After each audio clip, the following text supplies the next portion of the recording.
6:51 is the time this Monday. Your top stories in our Smart Start here on News 8. Taking you inside the huddle, the Buffalo Bills in Cincinnati last night against the Bengals. Both teams started off hot. Looked like it might have been a shootout, but after a touchdown on their first drive, the Bills offense stalled after that opening series. Didn't score again until the third quarter, and that was just a field goal. Josh Allen later would find Stephon Diggs down 14, and they would get the touchdown and a two-point conversion. The gap there, 6 points. The defense could not get a stop. The final there from Ohio, Bills lose 24-18, drop to 5-4 on the season at the halfway point. And head coach Sean McDermott says there are questions about the team's inconsistency. You know, I don't have an answer for you, but consistency is let's just start there, right? More consistent, establishing the line of scrimmage. I thought last week we spread the ball around. Tonight, not as much, and so thought there was times when Josh had time back there, and from the looks of it, maybe nobody was open. So we got to look at that and say, hey, why aren't we open? And when he has time, and I think that's where we got to start. A lot to figure out there with the offense. The Bills have a week to right the ship. They're back home Monday night against the Denver Broncos. Damar Hamlin is giving back, honoring the medical team in Cincinnati that saved his life during his health emergency. He's starting a scholarship for underserved high school and college students. Each is named for one member of the medical team that helped him when he collapsed on Monday Night Football. The Chasing M's Foundation is giving $1,000 to 10 different students there attending school in Cincinnati. Sunrise traffic here at 6:53. Main expressways 390, 490, 590, all good. And how about that view? After changing the clocks, falling back, we can now show you a clear picture of what you can see there of the view from the west side. We'll check sunrise traffic again at 7:25. Other headlines: a woman from Rochester with an active warrant out has been arrested in Ontario, accused of injuring a sheriff's deputy in Wayne County. 36-year-old Damaris Willis is charged with resisting arrest, obstruction of government, and assaulting an officer.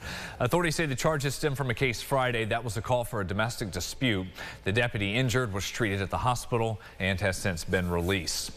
Bad news for President Joe Biden a year ahead of Election Day. The polls show former President Trump with a 3% lead over Mr. Biden in a potential head-to-head. It comes as a new CBS News poll shows while Democrats and Republicans think the U.S. needs to be sending weapons and military aid to Israel, a number of far left-leaning Dems are in opposition of that support.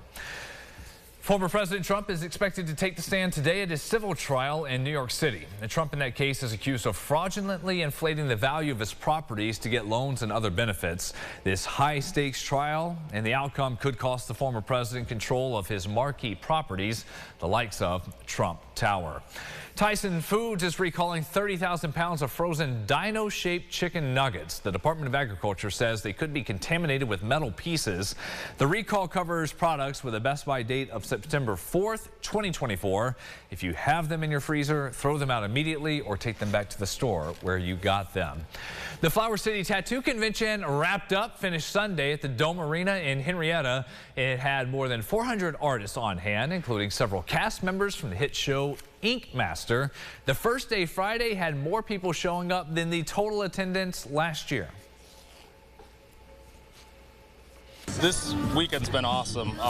This year we tripled what we did total last year, so we had a great response from the community.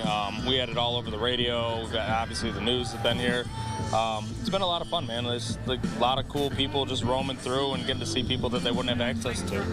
Rob DiPiazza there in Webster has a tattoo shop right on Main Street. If you want to check out some of the highlights of our coverage, you can see that at rochesterfirst.com. James, this view. Yeah. You can show people. Yeah. It's not pitch black. Check it out. Nice. Yeah. Oh, gorgeous. Just to think that our sunrise was is 7:45, and now we're looking at 6:52. So wow. Nice to see that there. Even with the clouds, we've got a nice morning for you. Numbers starting off in the 30s. We should finish today in the 50s, and then we'll stay in the 50s. Kind of a funny looking forecast here as we kind of plateau. Winds pick up, chance for rain from about 6 to 10 p.m. tonight, and then the chance drops, and then all about the election for tomorrow. Yep. Election day, Tuesday, just an isolated shower in the morning, but weather will not keep you away from the polls we've got a pretty easy day to take. Numbers in the 40s most of the day, but still not too bad. It'll be warmer when the polls open than when they close tomorrow. How about that? Okay. We'll see you back here in half an hour. CBS Mornings coming your way next this Monday.